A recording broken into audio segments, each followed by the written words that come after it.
இந்த முறை மனித உரிமை ஆணையாளரோட அறிக்கையில் அவர் சொல்லியிருக்கிறார், இலங்கையை வந்து சர்வதேச குற்றவியல் நீதிமன்றத்தில் சைன் ரோம் ஸ்டாட்யூட்டில் சைன் வைக்க சொல்கிறார். இதைத்தான் இப்போ மனித உரிமை ஆணைக்குழுவும் இலங்கையிட்ட சொல்லியிருக்குது. இப்போ இதால் என்ன நன்மை என்று சொல்லி பார்க்க போகிறோமா இருந்தால், எனி சைன் பண்ணினா ரோம் ஸ்டாட்யூட்டோட 12ஆம் உறுப்பு 11ஆம் உறுப்பினரின்படி அது எப்போ ஸ்டைன் பண்ணப்படுகிறதோ அதுக்கு பிறகு வர குற்றங்களைத்தான் விசாரிக்கலாம். ஆகவே இந்த குற்றங்கள் எல்லாம் ஐசிசிக்கு போக முடியாத ஒரு நிலைமை காணப்படுது. ஆனால் இதில் ஒரு விடயம் மட்டும் சர்வதேச ரீதியில் இன்றைக்கு ஐசிசிக்கு கொண்டு போகப்பட்டிருக்கிறது. எங்கே என்று சொல்லி சொன்னால், மியன்மாரிலிருந்து ரோஹிங்கிய முஸ்லீம்கள்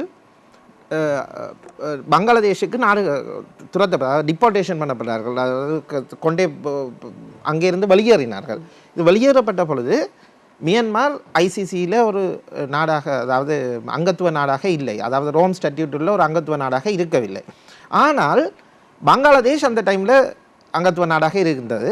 இப்பொழுது என்ன நடந்தது என்று சொன்னால், ஐசிசியுடைய நியாயாதிக்கத்துக்கு செல்லுகின்ற பொழுது அங்கே இன்டர்நேஷனல் கிரிமினல் கோர்ட்டில் இருந்த ப்ரீ ட்ரையல் சேம்பர்ஸ், அதாவது முன் வழக்கு முன் விசாரணைக்கான அந்த, அதாவது இதுக்கு நியாயாதிக்கம் இருக்கின்றதா என்பதுதான் முதல் ஆராயப்படும். அந்த ஆராயப்படுகின்ற அந்த சேம்பர்ஸிலே அதை கொண்டு போன அந்த ப்ராசிக்யூட்டர்ஸ் சொன்னார்கள், அங்கே மனிதாபிமானத்துக்கு எதிரான குற்றம் இல்லை, வோ கிரைம்ஸும் இல்லை, இனப்படுகொலையும் இல்லை.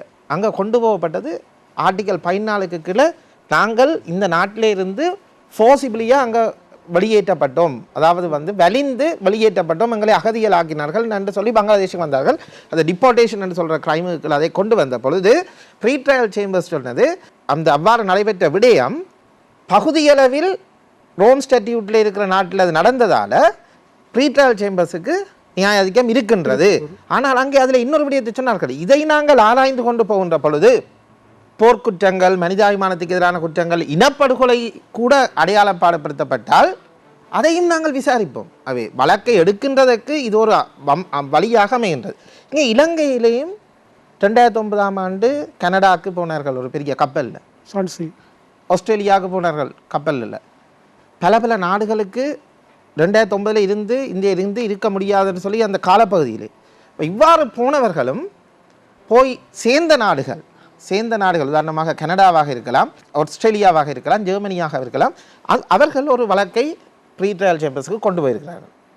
இன்னும் அதனுடைய முழுமையான விசாரணை வெளியில் வரவில்லை. என்னென்று சொன்னால், ஏற்கனவே ஐசிசிக்கு போகிறது என்று சொன்னால் இதற்கான வழிவகைகளை பல்வேறு விதங்களில் செய்யலாம். இதில் நாங்கள் இப்போ எங்களுக்கு இருக்கிற தேவைப்பாடு என்ற தமிழ் அரசியல் வாதிகளுக்கு மட்டுமல்ல, இவர்கள் அனைவரும் கூறியது போல எங்களுடைய சிவில் சமூகமாக அல்லது சட்டத்தணிகளாக அல்லது ஊடகவியலாளர்கள் அனைவருக்கும் இருக்கிற பொறுப்பு என்னென்று சொன்னால், நாங்கள் இதுக்குரிய அக்கௌண்டபிலிட்டியை எப்படி பெற்றுக்கொள்வது, அதே விடயத்தை எவ்வாறு நாங்கள் அடுத்த சந்ததிக்கு அதை கடத்துவது. உதாரணமாக ஆர்மேனிய இனப்படுகொலை பொறுத்தவரை 100 வருடங்கள் உடனே கிடைக்கவில்லை. நாங்கள் இப்போ நாங்கள் இருக்கின்ற காலத்தில் தான் எங்களுக்கான நீதி கிடைக்கணும் என்று யோசிக்க முடியாது. என்னென்னு சொன்னால் 100 வருடங்கள் ஆர்மேனிய படுகொலை என்பது அவர்கள் நீதி கிடைக்காமல் எத்தனையோ தீர்மானங்கள், மனித உரிமை கவுன்சிலில் எங்களை விட 35-40க்கு மேற்பட்ட தீர்மானங்கள், பல அறிக்கைகள், சர்வதேச விசாரணைகள் எல்லாம் நடைபெற்று இறுதியாக அவர்கள் அதற்குரிய நிவாரணத்தை பெறுகின்ற பொழுது அவர்கள் மிக குறிப்பாக ஒரு 10-100 ஆண்டுகளை அவர்கள் சந்திக்க வேண்டி நேர்ந்தது. ஆகவே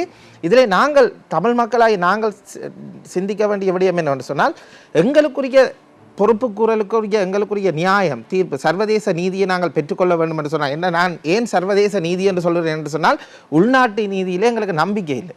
ஆகவே சர்வதேச நீதியிலே நாங்கள் செல்லுகின்ற பொழுது அந்த சர்வதேச நீதியை நாங்கள் பெற்றுக்கொள்ள வேண்டும் என்று சொன்னால் நாங்கள் அனைவரும் இந்த விடயத்திலே ஒற்றுமையாக பயணிக்க வேண்டும். அரசியல்வாதிகள் உங்களுக்குள்ளே இருக்கிற கட்சி ரீதியான முரண்பாடுகளை தவிர்த்து பொது விடயத்தில் தமிழ் மக்களினுடைய தேசியம் சார்ந்த விடயங்களில் நீங்கள் அனைவரும் ஒற்றுமையாக பயணித்து ஒரே குரலில் சொல்லுகின்ற பொழுது அதற்குரிய அந்த தாக்கம், இம்பேக்ட் வந்து கூடுதலாக இருக்கும். அதே போல் தனியாக நாங்கள் அரசியல்வாதிகள், பெரியன்னு சொன்ன போல, ஐங்கரன் சொன்ன போல அரசியல்வாதிகள்ட மட்டும் விடாமல் இதை நாங்கள் அடுத்த தலைமுறைக்கு தொடர்ச்சியாக கடத்த வேண்டும். இதற்கு சிறந்த உதாரணம் யூதர்கள். அவர்கள் தாங்கள் வெளியேற்றப்பட்டதிலிருந்து அவர்களை போல சிதறடிக்கப்பட்ட இனம் ஒரு இடமும் இல்லை இலங்கை உலகத்தில். அவர்கள் போன இடங்களில் எல்லாம் அவர்கள் கூறியது, நாங்கள் வந்து எங்களுக்குரிய அந்த உரிமையை நாங்கள் பெற்றுக்கொள்ள வேண்டும் என்பதை தொடர்ச்சியாக தம்முடைய சந்ததிக்கு கடத்தினார்கள். இன்று எத்தனையோ 1000 ஆண்டுகளுக்கு பிறகுதான் அவர்கள் தங்களுக்குரிய உரிமையை பெற்றுக்கொண்டார். ஆகவே இந்த இப்படியான எங்களுடைய மக்களுக்கு இழைக்கப்பட்ட இந்த போர்க்குற்றங்கள், மனிதாபிமானத்துக்கு எதிரான குற்றங்களுக்கு நீதி கிடைக்க வேண்டும் என்று சொன்னால் நாங்கள் அனைவரும் இது ஒரு 20 வருடங்களிலே பெற்றுவிடலாம் அல்லது 30 வருடங்கள் பெற்றுவிடலாம் என்பதை யோசிக்காமல் நாங்கள் இதற்காக தொடர்ச்சியாக எங்களுடைய பயணிக்க வேண்டிய தேவைப்பாடு இருக்கின்றதுதான் என்னுடைய முடிவாக இருக்கின்றது.